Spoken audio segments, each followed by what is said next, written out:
अध्याय एक रिदान नारायण मारा गया। हेलो दोस्तों, आज मैं आपके लिए एक ऐसी नई कहानी लिखने जा रही हूं जहां रहस्य, रोमांच और अद्भुत गाथाएं छिपी हैं। आपका साथ और सपोर्ट ही इस यात्रा को और भी खास बना देगा। तो चलिए, मेरे साथ कदम रखें उस अनजानी दुनिया की ओर जहां हर मोड़ पर एक नई कहानी इंतजार कर रही है। अब आगे कहानी की शुरुआत में आवाज आती है कि रिदान मर गया। रिदान नारायण मारा गया। अच्छा ही हुआ। ये तो कमाल की खबर है, जिसे दुनिया एक राक्षस मानती थी। सही रहा कि वह अब मर गया। एक लावा से जलती हुई पहाड़ी, जो कि एक ज्वालामुखी के टापू की तरह दिखती थी, उसी पर एक पहाड़ी के किनारे खड़ा एक लड़का दिखाई देता है, जो कि पहाड़ी की ऊंची चोटी के बिल्कुल किनारे हिस्से पर खड़ा था। और उसके एक हाथ में बांसुरी थी, जिससे काला धुआं निकल रहा था। उस लड़के के मुंह से खून निकल रहा था और उसकी आंखों में आंसू भरे हुए थे। वह खड़ा अपने सामने का भयंकर मंजर देख रहा था। वहीं उसे कुछ आवाजें सुनाई पड़ती है कि कश्यप कुल, द्वारका कुल, भीमबाल कुल, अध्यात्म कुल, किसी भी कुल की उसने एक न सुनी। कामेश जलहंस ने उस पर तरस खाकर उसे गोद लिया और वो वैरहम शैतान निकला। उसने अपने कुल को धोखा दिया और उसने बाकी सारे कुलों के खिलाफ भी जंग छेड़ दी। उसने जलहंस कुल को लगभग खत्म ही कर दिया था। मैं कामेश जलहंस की जगह होता तो मैं उसे शुरुआत में ही मार डालता। मैं उसे अपने कुल में लेकर ही ना आता। पहाड़ी के कोने पर खड़ा रिदान इन सब बातों को सुन रहा था और अपने हाथ में पकड़ी बांसुरी को गुस्से की वजह से पूरी ताकत के साथ दबा रहा था। उससे यह सब बर्दाश्त नहीं हो रहा था और वह अपने सामने का नजारा देख बहुत ही विचलित हो रहा था। उसके सामने नकारात्मक शक्ति से भरपूर दो दिव्य लोहे के टुकड़े यहां से वहां उड़ रहे थे और उनको कोई अपने काबू में नहीं कर पा रहा था। और उन टुकड़ों को पकड़ने के लिए सारे कुलों के लोग आपस में ही लड़ रहे थे। अगर एक के हाथ में वह दिव्य लोहे का टुकड़ा आता तो दूसरा व्यक्ति उसका हाथ काट देता, तो कोई उस लोहे के ऊपर अपना पैर रख लेता तो दूसरा जाकर उसके पैर को काट देता। एक दूसरे को कोई वह लोहा छूने भी नहीं दे रहे थे और सब उसे हथियाना चाह रहे थे। इन सबको देख पहाड़ी पर खड़ा रिदान, जिसकी आंखों से लगातार आंसू बहे जा रहे थे, वह कुछ भी नहीं बोल पा रहा था। वह लगातार रोए जा रहा था और रोते रोते ही उसने पहाड़ी से अपने आप को नीचे गिरा दिया।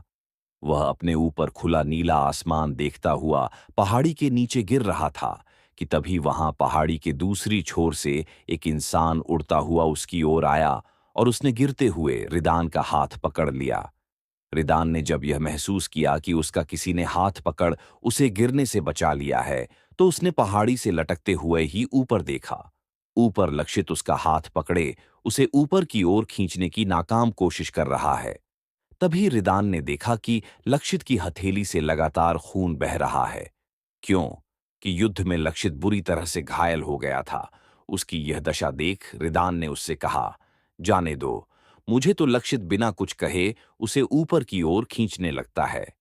तभी लक्षित को महसूस होता है कि पहाड़ी पर तीसरा इंसान भी खून से सनी हुई तलवार को लिए हुए उसके पास आ गया। और इधर पहाड़ी से लटका हुआ रिदान लक्षित से लगातार कह रहा था, जाने दो, मुझे छोड़ दो, लक्षित, मुझे जाने दो, लक्षित। मुझे तभी लक्षित देखता है कि उसके बगल में एक इंसान आकर खड़ा हुआ है, जो कि बहुत ही गुस्से में है और वह बहुत ही गुस्से में रिदान को देख रहा है। तभी नीचे लटका हुआ रिदान उस खड़े हुए इंसान को देख अपनी आंखों में आंसू भरे उससे कहता है, शोभित, मेरे भाई। तभी शोभित अपनी तलवार को ऊपर उठा रोते हुए गुस्से में कहता है, रिदान, रिदान, भाड़ में जाओ तुम। यह कह वो पहाड़ी में अपनी तलवार को घुसा देता है, जिससे कि पहाड़ी का कोना टूट जाता है। जब रिदान लक्षित को देखता है कि अगर वो रिदान का हाथ और देर तक पकड़े रहेगा तो रिदान के साथ वो भी पहाड़ी से नीचे गिर जाएगा।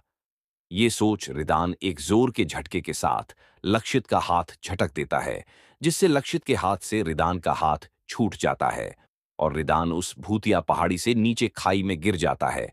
और ऊपर खड़ा लक्षित उसे नम आंखों से एकटक देखता ही रह जाता है और उसका भाई शोभित उसे गिरता देख वहां से दुखी होकर चला जाता है। तभी वहां आकाशवाणी होती है। एक कमाल का योद्धा, जिसे दुनिया सलाम करती थी, लेकिन उसका अंत तो देखो, एक पहाड़ी से गिरता हुआ झटपटाता मौत के मुंह में गिरता। उसके जैसा योद्धा कोई नहीं था और ना ही कोई होगा। रिदान नारायण। 16 साल बाद शहर के एक धर्मशाला में अध्यात्म कुल के कुछ शिष्य बैठे हुए थे और एक सभा लगी हुई थी। सभा में एक बुजुर्ग मुखिया ऊंचे पद पर बैठा हुआ उन सब शिष्यों को कुछ बातें बता रहा था और उत्साहित होकर सब उसकी बातें सुन रहे थे और उनसे प्रश्न पूछ रहे थे। उनमें से एक शिष्य जिसका नाम कियान है, वह पूछता है, गुरुजी, लगता है आपको भी यकीन नहीं है कि जलहंस कुल के रिदान नारायण अब नहीं रहे।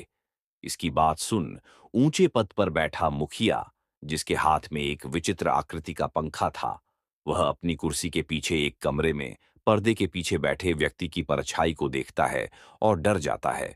पर्दे के पीछे जो व्यक्ति बैठा हुआ था, उसे देख वह मुखिया फिर से अपने शिष्यों की तरफ देख डरते हुए कहता है, हाँ, वह पहाड़ी से गिरा। और एक बात है, पिछले 16 साल में नया कुल मुखिया शोभित जलहंस आज तक उसका शरीर नहीं ढूंढ पाया। उसे हर जगह तलाशा गया। कहा जाता है कि जलहंस कुल का वह जांबाज रिदान नारायण जब चलता था तो धरती और आसमान भी थरथरा जाते थे। ऊपर वाले का शुक्र है कि पिछले 16 सालों से सभी कुलों में शांति बनी हुई है और कौन कह सकता है कि रिदान नारायण मौत के मुंह से लौट ही आएगा या नहीं। वह यह सब बातें इतने डरावने ढंग से कह रहा था कि वहां बैठे और आसपास खड़े सारे लोग उसकी बातों को सुन डरने लगते हैं। तभी वहां उन्हें बादल गरजने की और काले बादल मंडराने की आवाजें आने लगती हैं। और वहां जो अध्यात्म कुल के शिष्य बैठे हुए थे, वो सब जमीन हिलने के कारण उनकी तलवार और वहां मेज पर रखे चाय के प्याले भी हिलने लगते हैं और जोर जोर से हवाएं चलने लगती हैं। जिन्हें देख वहां बैठे शिष्य किसी अनहोनी का एहसास होते ही अपनी अपनी तलवारों को हाथ ले वहां से उठकर जल्दी से बाहर निकल जाते हैं। तभी वहां बाहर सड़क, जो कि सुनसान पड़ी हुई थी, उस पर एक भिखारी आदमी जो किसी तांत्रिक के वेशभूषा में था, वह अपने हाथ में त्रिशूल पकड़े हुए और उस त्रिशूल पर बहुत सारे कपड़े जिन पर जादुई मंत्र बंधे हुए थे, वह बराबर बोले जा रहा था, आत्माएं लौट आई हैं। और उसके त्रिशूल में बंधी घंटियां भी बराबर हिले जा रही थीं और उनमें से एक डरावनी ध्वनि निकल रही थी। वह बहुत डरावना मंजर लग रहा था। तभी वहां जोर की आंधी आने लगती है, जिससे उसके त्रिशूल और घंटियों की आवाज सबके कानों में पड़ रही थी और वह लगातार एक ही बात बोले जा रहा था, आत्माएं लौट आई हैं। उन्होंने कहाँ जाना है, वह लौटकर यहीं आएंगे। तभी उसके त्रिशूल से एक ताबीज उड़ता हुआ आंधी में दूर एक घर के एक दरवाजे पर जाकर चिपक जाता है। जिस कमरे के दरवाजे पर वह ताबीज चिपकता है, उस कमरे के अंदर छोटे छोटे अनगिनत ताबीज टांगे गए थे और उनके बीच में एक आदमी बैठा हुआ था। उसकी आंखें बंद थीं और उसे कुछ आवाज सुनाई पड़ रही थी, जिससे लग रहा था कि वह आधी बेहोशी की हालत में बैठा है। लेकिन उसे सब कुछ सुनाई पड़ रहा था। उसके कान में आवाज पड़ रही थी, धनुष, धनुष, जिसे सुन वह आदमी आंख बंद किए ही विचलित होने लगता है और वह धीरे से बोलता है, कौन है वहां, कौन है वहां। तभी उस बैठे हुए आदमी के पास कोई धीरे धीरे चलकर आता है, जिसके पैरों पर अनगिनत घाव थे और उनसे खून बह रहा था। वह चलते हुए आता है और उस बैठे हुए आदमी से कहता है, धनुष, धनुष। वह धीरे धीरे बार बार धनुष का नाम पुकार रहा था और वह बैठा हुआ आदमी आंख बंद किए ही उससे बोलता है, मैं धनुष दमानी नहीं हूं। तो वह खड़ा हुआ आदमी उससे कहता है, तुम हो धनुष, धनुष दमानी। मैंने तुम्हें आज के दिन के लिए ही बचाया है। तुम धनुष दमानी हो। तभी जमीन पर बैठा आदमी उससे कहता है, नहीं, मैं वह नहीं हूं। तो वह खड़ा हुआ आदमी उससे कहता है, और कोई रास्ता नहीं था। मैं शैतान से अपने शरीर का सौदा नहीं करना चाहता था, पर मुझे अपने शरीर का बलिदान करना पड़ा। अब तुमको उन सबको खत्म करना होगा। रिदान समाप्त। तो दोस्तों, ये चैप्टर कैसा लगा? आगे लिखने के लिए हमें ढेर सारा हौसला दीजिए। रहस्य अभी बाकी है और आगे बढ़ने के लिए हमें चाहिए आपका प्रोत्साहन। आपकी एक बात हमारी कलम में नई ज्वाला जगा सकती है। आगे बने रहिए हमारे साथ और पढ़ते रहिए रिदान लक्षित, नियति का संग्राम। अध्याय 2, धनुष या रिदान। हेलो दोस्तों, आपके लिए लेकर आए हैं हम एक ऐसी कहानी जिसमें रहस्य, रोमांच और अद्भुत गाथाएं छिपी हैं। आपका साथ और सपोर्ट ही इस यात्रा को और भी खास बना देगा। तो चलिए मेरे साथ कदम रखें उस अनजानी दुनिया की ओर, जहां हर मोड़ पर एक नई कहानी इंतजार कर रही है। अब आगे तभी उसके सामने खड़ा लड़का वहां से धुआं बनकर गायब हो जाता है। उसे गायब होता देख सामने जमीन पर बैठा लड़का घबरा जाता है। तभी कुछ लोग अचानक जोर से लात मारकर उसके कमरे का दरवाजा खोलते हैं और वह अपनी आंखें बंद कर दोबारा से सोचने लगता है कि यह सब लोग कौन हैं। तभी वहां कई सैनिक और मुखिया का बेटा, जिसका नाम नवल बघेला है, अंदर आकर उस पर चिल्लाने लगता है और उससे कहता है, मेरी शिकायत करने चले थे। तुम्हारी इतनी हिम्मत हुई कैसे? तुम्हें क्या लगता है तुम मेरे घर में रहकर मेरे टुकड़ों पर पल के मेरे ही खिलाफ बगावत करोगे? तुम्हारी हर एक चीज पर मेरा हक है और तुम हो मेरे पालतू। यह कह उसने उस जमीन पर पड़े हुए आदमी को जोर से एक लात मारी और उसके सैनिक कमरे में रखे सामान को लगातार तोड़फोड़ कर रहे थे। तभी एक सैनिक मुखिया के बेटे नवल के पास आकर कहता है, सरकार, मैंने हर एक चीज की तलाशी ली। उस सैनिक की बात सुन नवल कहता है, इतनी जल्दी तुम्हें रक्षक दल की कोई चीज मिली? तो वह सैनिक कहता है, नहीं, हमें बस कुछ यह कागज के टुकड़े मिले हैं।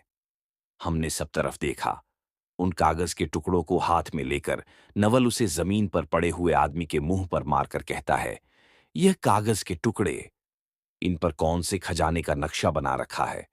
कश्यप कुल में कुछ साल क्या गुजार लिए, अपने आप को महान योद्धा समझने लगे हो, लेकिन यहां तुम्हारे लिए कोई जगह नहीं है। एक पालतू कुत्ते के अलावा और कुछ नहीं हो तुम।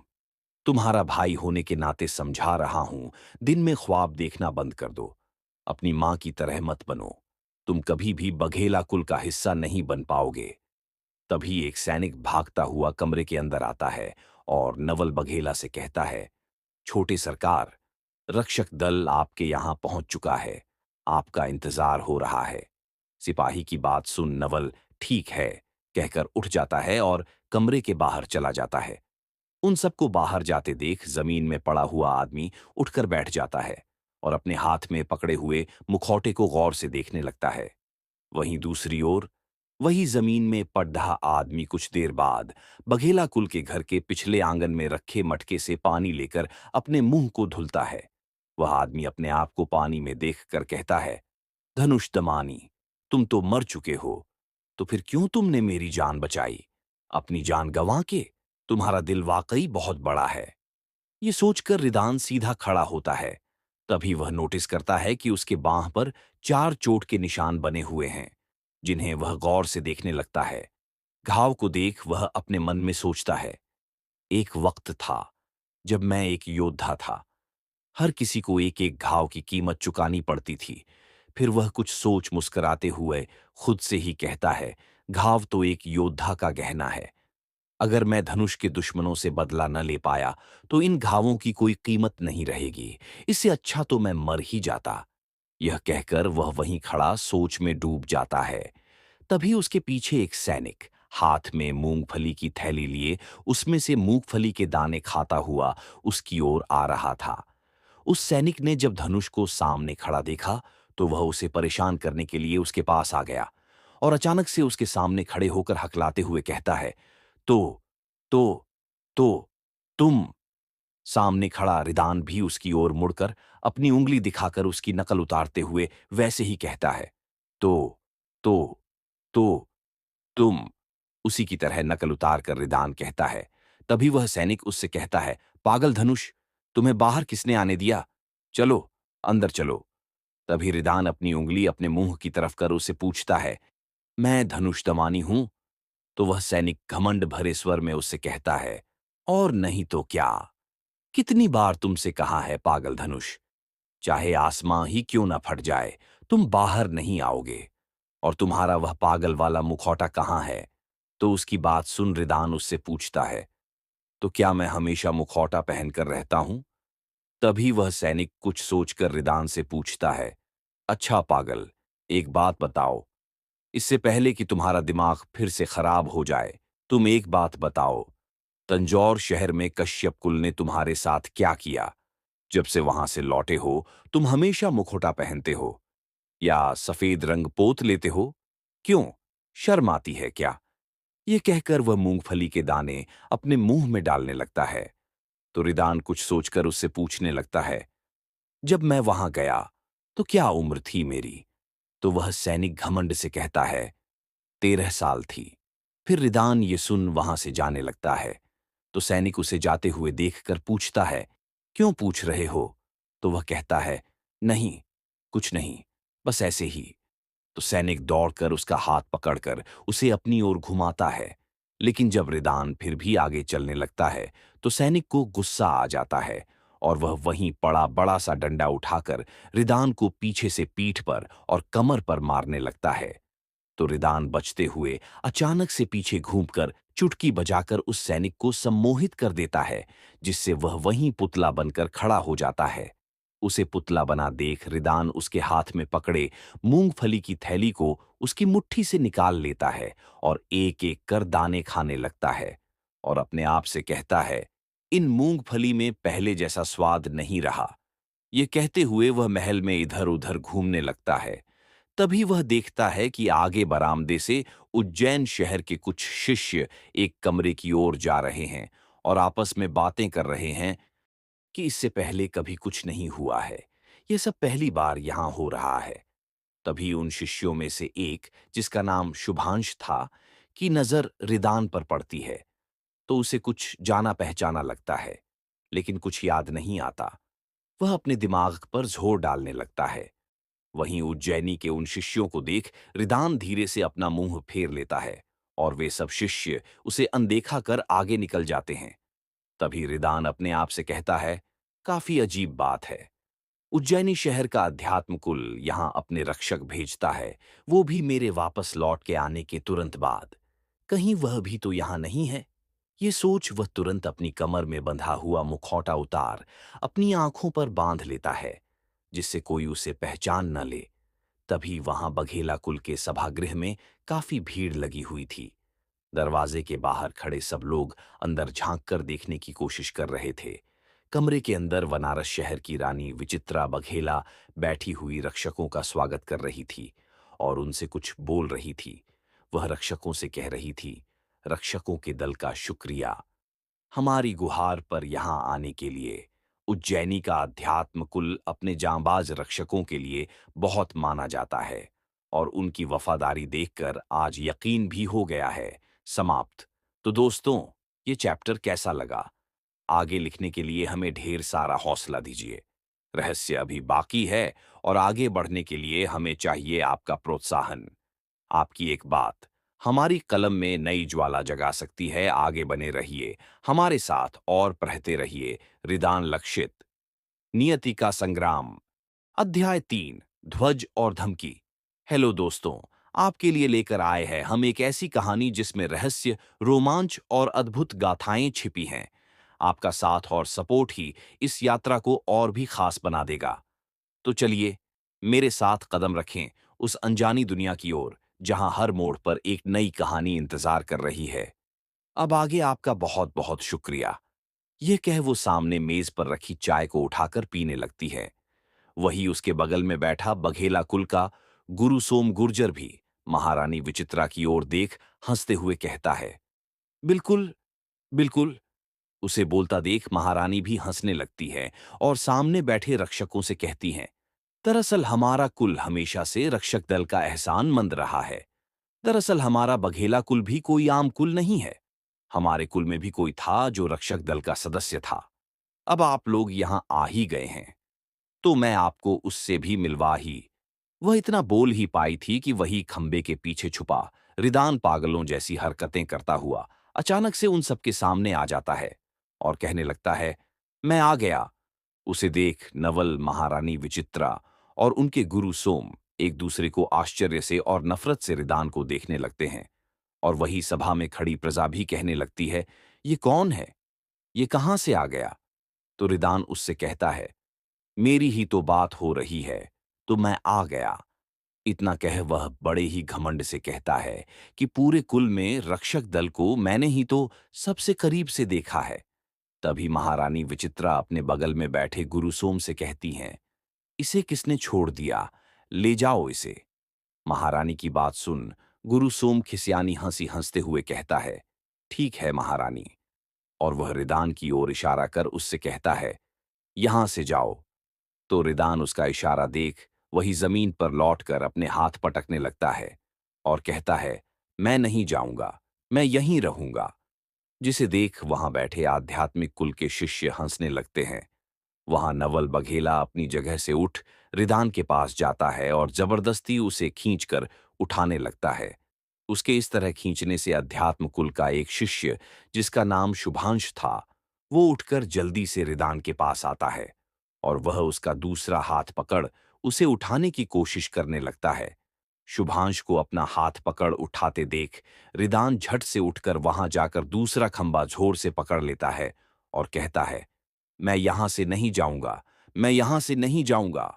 उसे खंभे से हटाता हुआ नवल उससे खींचते हुए कहता है, मैं कहता हूं, तुम यहां से चले जाओ, वरना मैं तुम्हें ऐसी सजा दूंगा कि तुम हमेशा याद रखोगे। और वह अपने सैनिक से कहता है, इसे ले जाओ, यहां से छुड़ाओ। तभी खंभे को पकड़े हुए ही रिदान उससे जोर से कहता है, अगर तुम यह चाहते हो कि मैं यहां से चला जाऊं, तो तुमने जो मुझसे चुराया है वह वापस कर दो। उसकी इस तरह की बात सुन गुस्से में नवल उससे अपने दांत आपस में कसते हुए कहता है, तुम्हारे पास ऐसा है ही क्या जो मैं तुमसे क्या चुरा लूंगा? हाँ। तभी रिदान अपनी बात को पलटते हुए और अपनी आवाज ऊंची करते हुए नवल से कहता है, तुमने चुराया नहीं, तुमने मुझसे छीना है। तुम ऐसा कैसे कर सकते हो? उसकी बात सुन वहां खड़ी प्रजा आपस में बातें करने लगती है। प्रजा को इस तरह फुसफुसाते देख नवल को गुस्सा आने लगता है और वह जोर से पीछे हटकर रिदान को लात मारने के लिए आगे बढ़ता है। तभी अपनी जगह पर बैठा शुभांश अपनी एक ऊंगली में पानी की एक बूंद ले कुछ मंत्र पढ़ उसकी ओर फेंक देता है, जिससे कि वह लात रिदान को न लगकर खंभे में लगती है।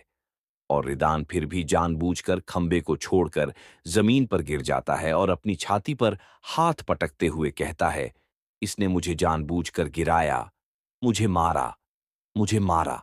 कहकर वह बच्चों की तरह रोने लगता है और वह जल्दी से खड़ा होकर सामने खड़ी प्रजा की ओर भागते हुए उनसे कहता है, आप सब लोग यहां देख क्या रहे हैं? मैं तो इस तरह मर जाऊंगा। ये लोग मुझे मार रहे हैं, मैं मर जाऊंगा। रोते हुए वह यह सब बातें प्रजा के सामने खड़े होकर बोल रहा था। तभी रिदान जोर जोर से कहने लगता है, महारानी विचित्रा मुझे पसंद नहीं करती, क्योंकि मैं उनकी बहन का बेटा हूं।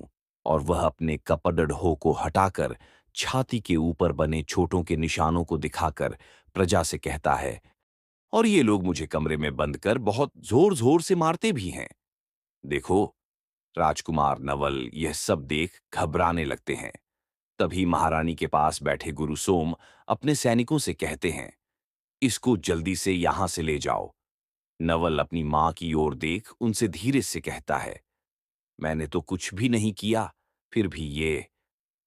तभी प्रजा आपस में बातें करने लगती है कि यह तो बघेला कुल का ही सदस्य है, फिर भी इतनी बेरहमी क्यों हो रही है इसके साथ?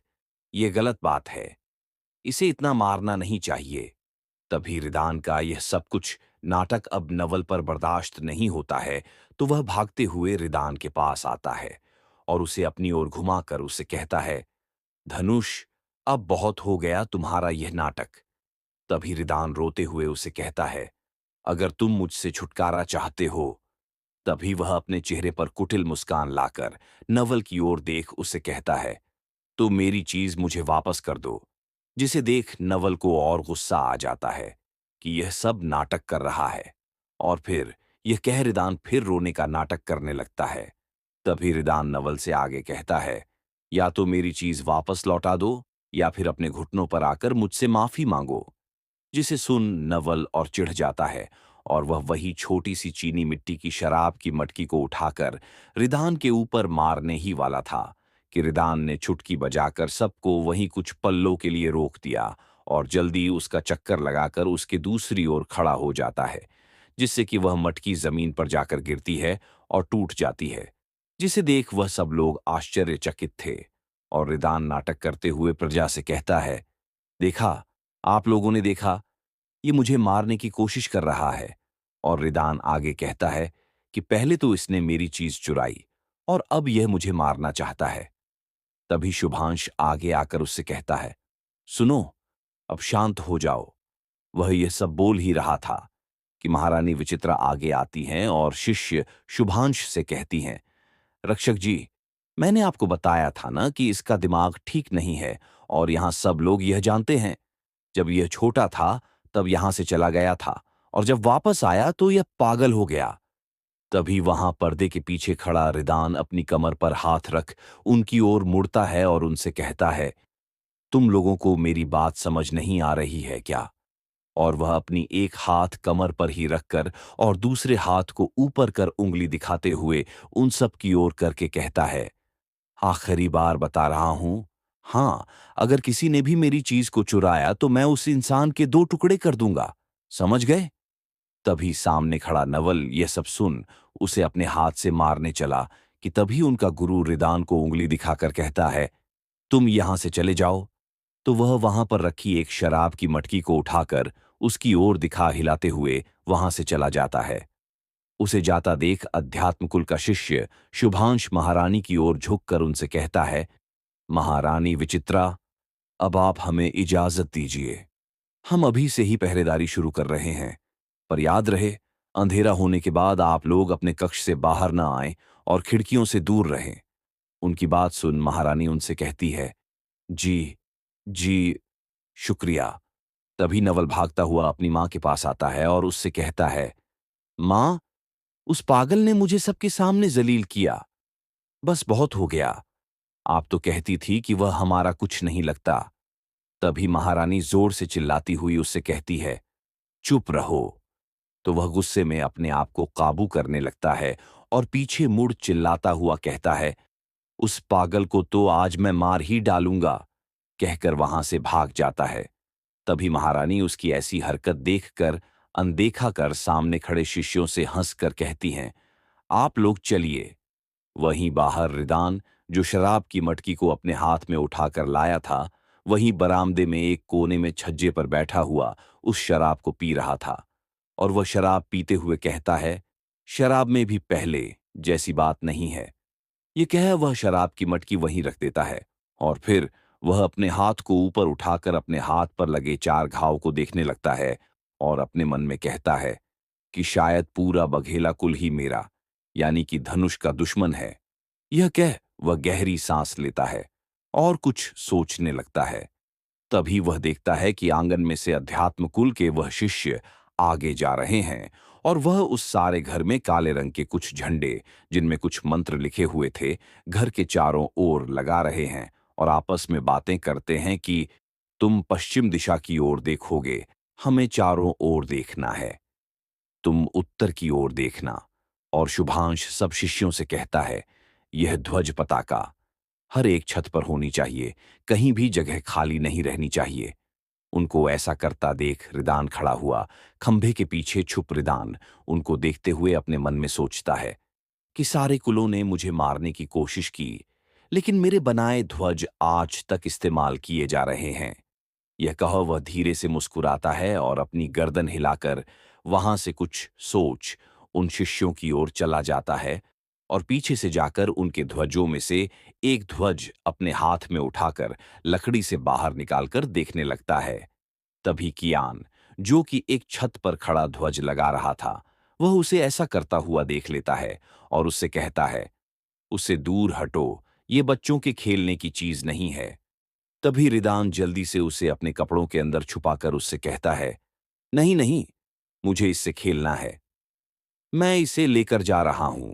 और वह उस ध्वज को लेकर भाग जाता है। सभी शिष्य खड़े उसको देख ही रहे होते हैं कि तभी कियान छत से उड़कर उसके सामने खड़ा हो जाता है, जिसे देख रिदान डरने का नाटक करता है। समाप्त। तो दोस्तों, ये चैप्टर कैसा लगा? आगे लिखने के लिए हमें ढेर सारा हौसला दीजिए। रहस्य अभी बाकी है और आगे बढ़ने के लिए हमें चाहिए आपका प्रोत्साहन। आपकी एक बात हमारी कलम में नई ज्वाला जगा सकती है। आगे बने रहिए हमारे साथ और पढ़ाते रहिए। रिदान लक्षित, नियति का संग्राम, अध्याय 4, ध्वज की सच्चाई और शैतान का उदय। हेलो दोस्तों, आपके लिए लेकर आए हैं हम एक ऐसी कहानी जिसमें रहस्य, रोमांच और अद्भुत गाथाएं छिपी हैं। आपका साथ और सपोर्ट ही इस यात्रा को और भी खास बना देगा। तो चलिए मेरे साथ कदम रखें उस अनजानी दुनिया की ओर, जहां हर मोड़ पर एक नई कहानी इंतजार कर रही है। अब आगे जब कियान झंडे को पकड़े रिदान को भागते हुए देखता है, तो छत से कूदकर नीचे उसके सामने आ जाता है और उससे अकड़ते हुए कहता है, ये कोई खेलने की चीज नहीं है, जल्दी से इसे वापस करो। कियान को ऐसा कहता देख रिदान उससे कहता है, नहीं नहीं नहीं नहीं नहीं, मैं इससे खेलूंगा, मैं ये तुम्हें वापस नहीं करूंगा। उन दोनों को झगड़ते देख शुभांश मुस्कुराते हुए उनके पास आता है और उनसे कहता है, कियान गुस्सा मत करो, प्यार से बात करके देखते हैं, वह इससे खेलना चाह रहा है। तभी कियान शुभांश से कहता है, मैं कौन सा उसे सच में मारने वाला था। तो शुभांश रिदान की ओर मुड़कर उसे देखने लगता है। उस ध्वज को पकड़े रिदान बड़े गौर से उसकी जांच परख करता है और अपने मन में सोचता है कि कारीगरी और मंत्र बिल्कुल नहीं बदले गए। चलो, कुछ तो आज भी वैसा है जैसा 16 साल पहले था। और हाँ, रंग में खुशबू पहले से कम इस्तेमाल की गई है। पहले तो 5 मील तक शैतान इस ध्वज पताका को सूंघ कर डर जाया करता था, लेकिन फिर भी यह काफी है। तभी शुभांश रिदान के पास आकर उससे कहता है, श्रीमान, धनुष अंधेरा होने वाला है, शैतान कभी भी आ सकता है, आप अपने कक्ष में वापस चले जाइए। रात को किसी भी तरह की आवाज सुनाई दे, फिर भी अपने कक्ष में ही रहिए। शुभांश को बात करते हुए देख रिदान उसको गौर से देखने लगता है। शुभांश को देखते हुए ही रिदान को अध्यात्म कुल में अपने मित्र लक्षित की याद आने लगती है। कैसे सफेद रंग की एकदम पवित्र पोशाक पहने हुए, हाथों में सफेद तलवार लिए और माथे पर आध्यात्मिक कुल का ताबीज बांधे एकदम योद्धा की भांति चलता था।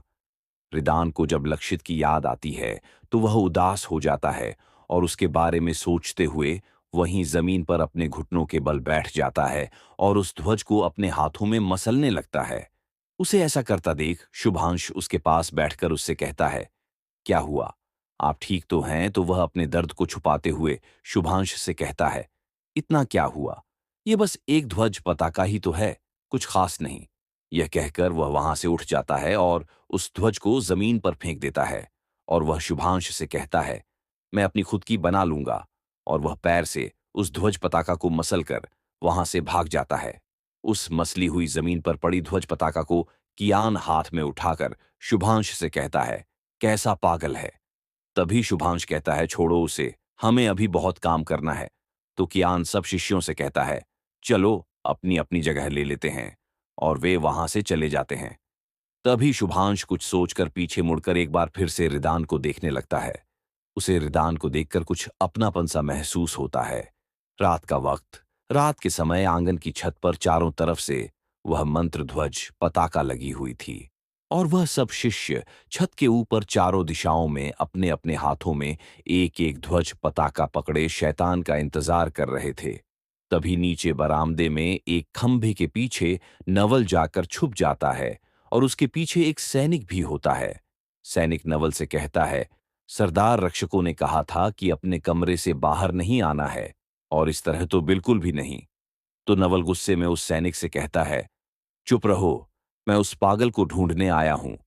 तभी वह वहां लहराते हुए पटाखाओं को देखता है और उस सैनिक से कहता है, जाओ, उनमें से एक पताका मुझे चाहिए, लेकर आओ। तो सैनिक डरते हुए उससे कहता है, पर सरदार। तो नवल उसे बीच में ही रोकते हुए दोबारा कहता है, चुप रहो, रक्षक तो डरते हैं, सरदार ने उन्हें छूने से मना किया है।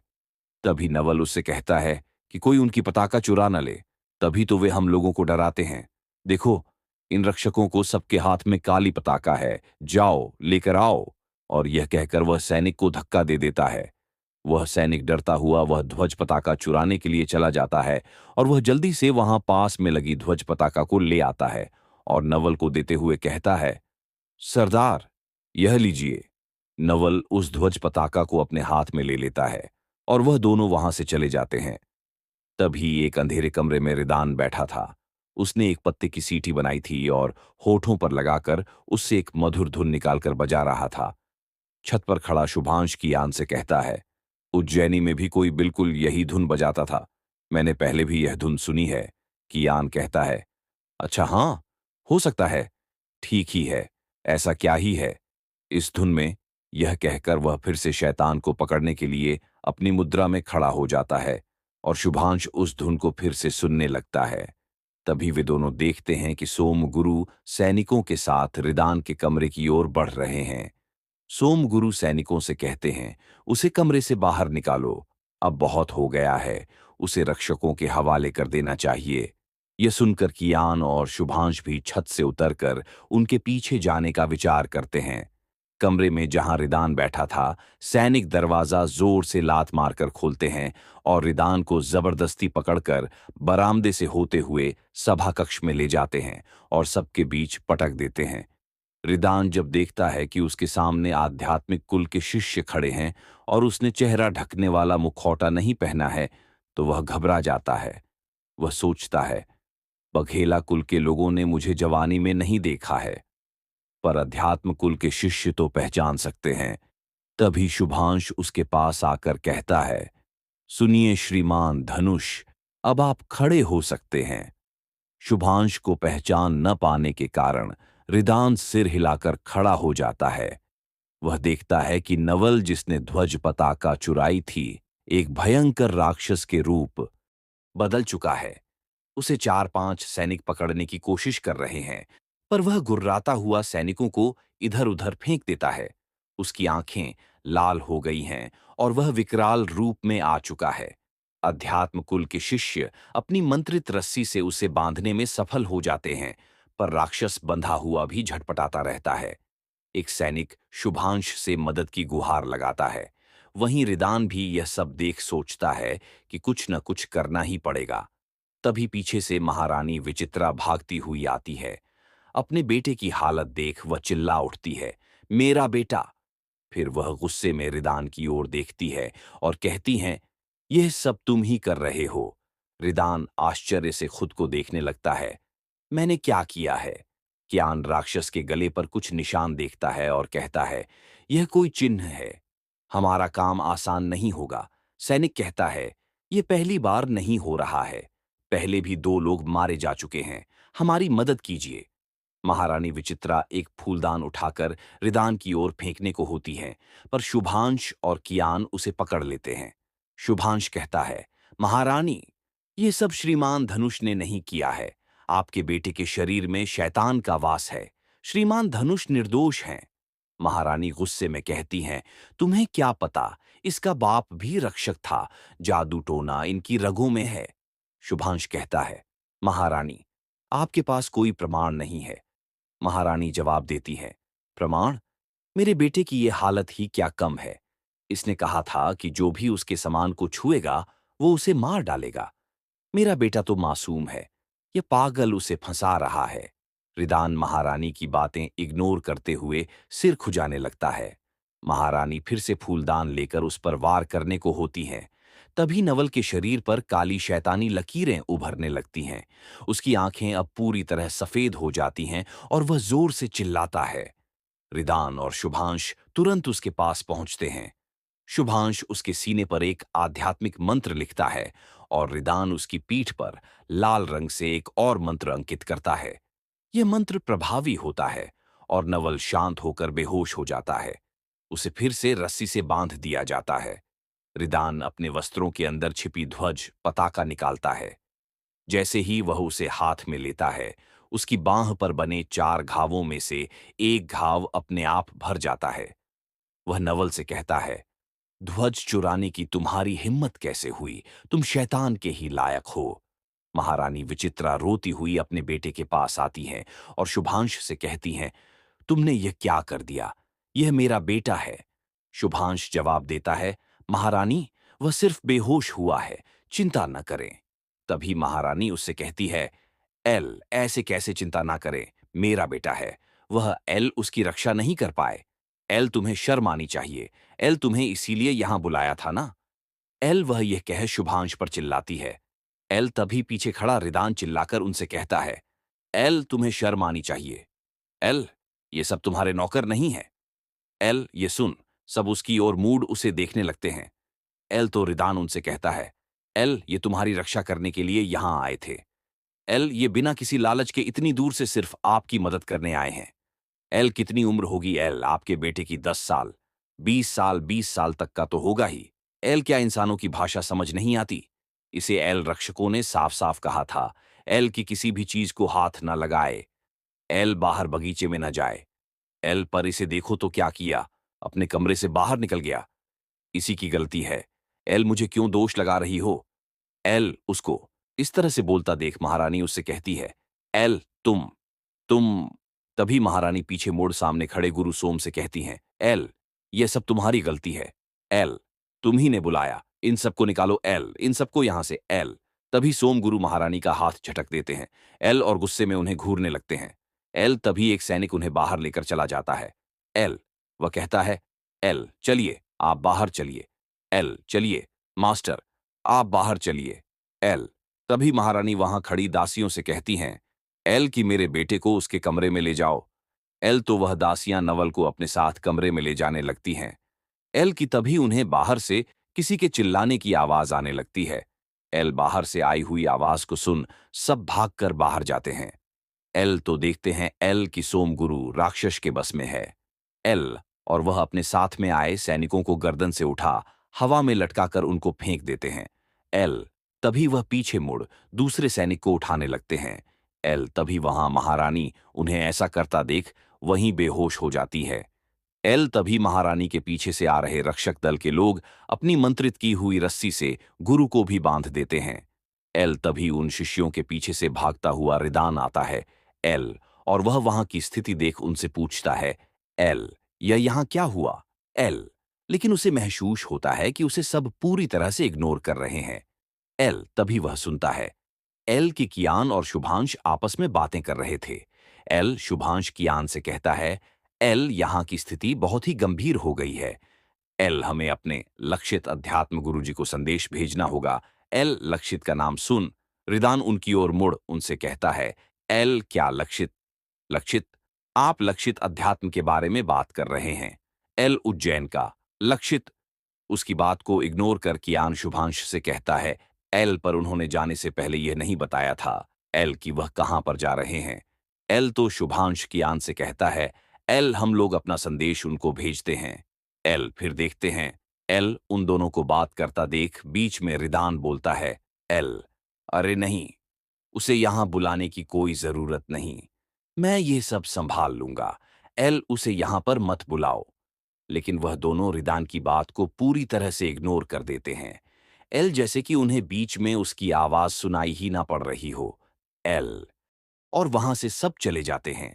एल वहीं दूसरी ओर कियान बाहर जाकर अपना मंत्र बोल उसे आसमान की ओर छोड़ देता है। एल जिसे देख रिदान अपना सर पकड़ वहीं बैठ जाता है। एल और अपने आप से कहता है, एल मैं काम को और भी जल्दी खत्म कर सकता था। एल समाप्त। तो दोस्तों यह चैप्टर कैसा लगा? आगे लिखने के लिए हमें ढेर सारा हौसला दीजिए। रहस्य अभी बाकी है और आगे बढ़ने के लिए हमें चाहिए आपका प्रोत्साहन।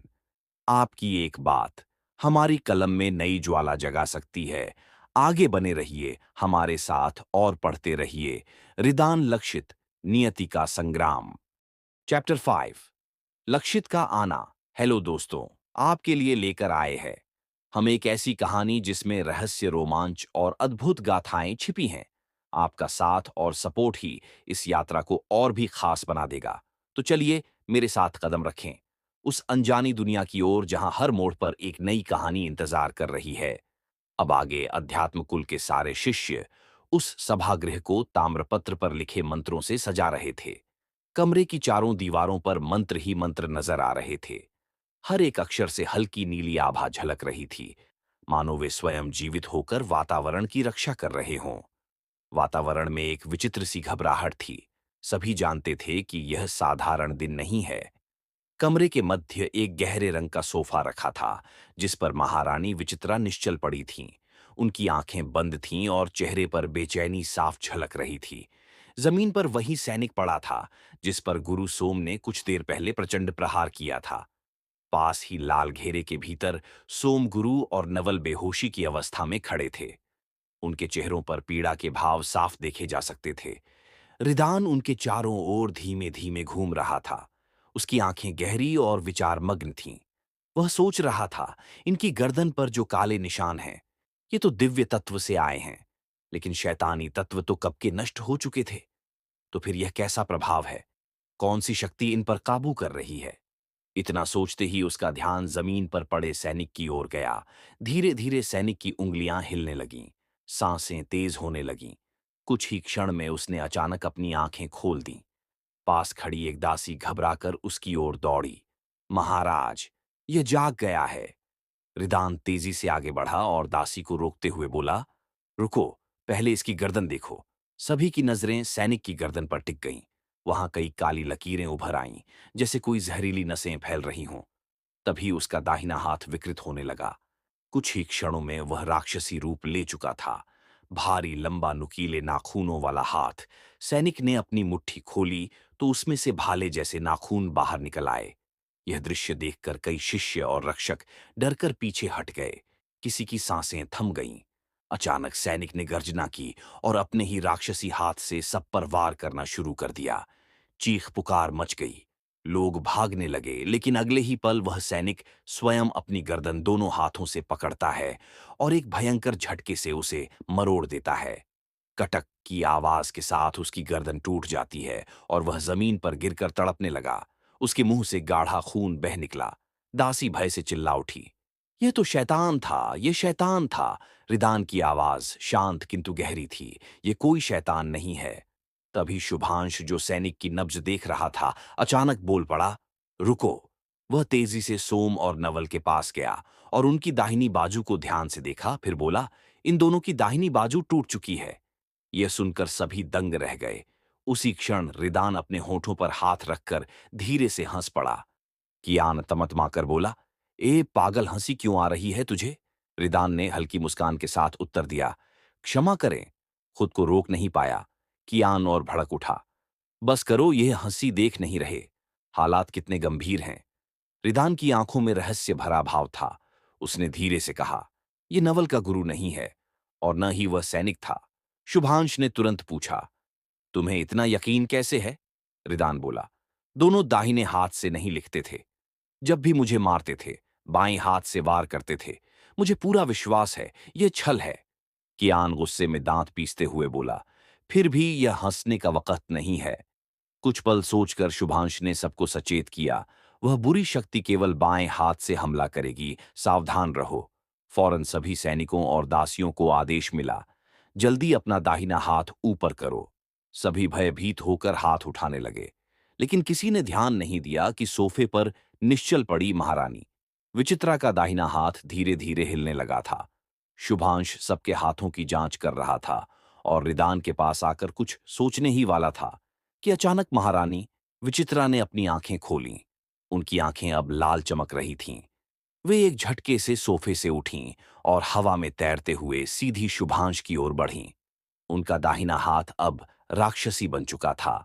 नुकीले पंजे शुभांश की गर्दन पकड़ने ही वाले थे। रिदान ने तत्काल प्रतिक्रिया दी। उसने शुभांश को जोर से धक्का दिया। पंजा हवा चीरता हुआ निकल गया, लेकिन शुभांश की आध्यात्मिक पोशाक ने उसे पूरी तरह बचा लिया। शुभांश ने ऊंची आवाज में कहा, यह देवीय वस्त्रों से डरती है, सभी अपनी अपनी पट्टियां निकालो।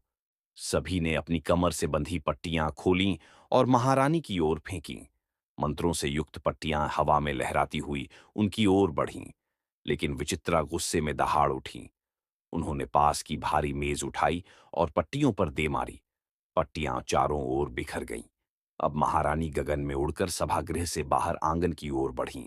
सैनिक मंत्रित रस्सियों से उन्हें बांधने की कोशिश कर रहे थे, पर उनकी शक्ति असाधारण थी। एक एक झटके में वे रस्सियां टूट जातीं। रिदान ने भीतर लाल घेरे में कैद सोम और नवल की ओर देखा। उसने चुटकी बजाकर कहा, बहुत आराम हो गया, अब उठो। लाल घेरा टूट गया और दोनों होश में आ गए। सोम और नवल बाहर निकलते ही महारानी पर टूट पड़े। नवल ने अपनी तलवार खींच ली। अब तीनों के बीच भयंकर युद्ध छिड़ गया। तलवारें टकराने की आवाज, मंत्रों की गूंज और चीखें पूरे आंगन में गूंज रही थीं। रिदान घायल पड़े रक्षकों को उठाकर एक ओर ले गया और सबको संभालने लगा। उसकी आंखें युद्ध पर टिकी थीं, लेकिन मन के भीतर कई प्रश्न घूम रहे थे। समाप्त तो दोस्तों, यह चैप्टर कैसा लगा आगे लिखने के लिए हमें ढेर सारा हौसला दीजिए। रहस्य अभी बाकी है और आगे बढ़ने के लिए हमें चाहिए आपका प्रोत्साहन। आपकी एक बात हमारी कलम में नई ज्वाला जगा सकती है। आगे बने रहिए, हमारे साथ और पढ़ते रहिए। रिदान लक्षित नियति का संग्राम।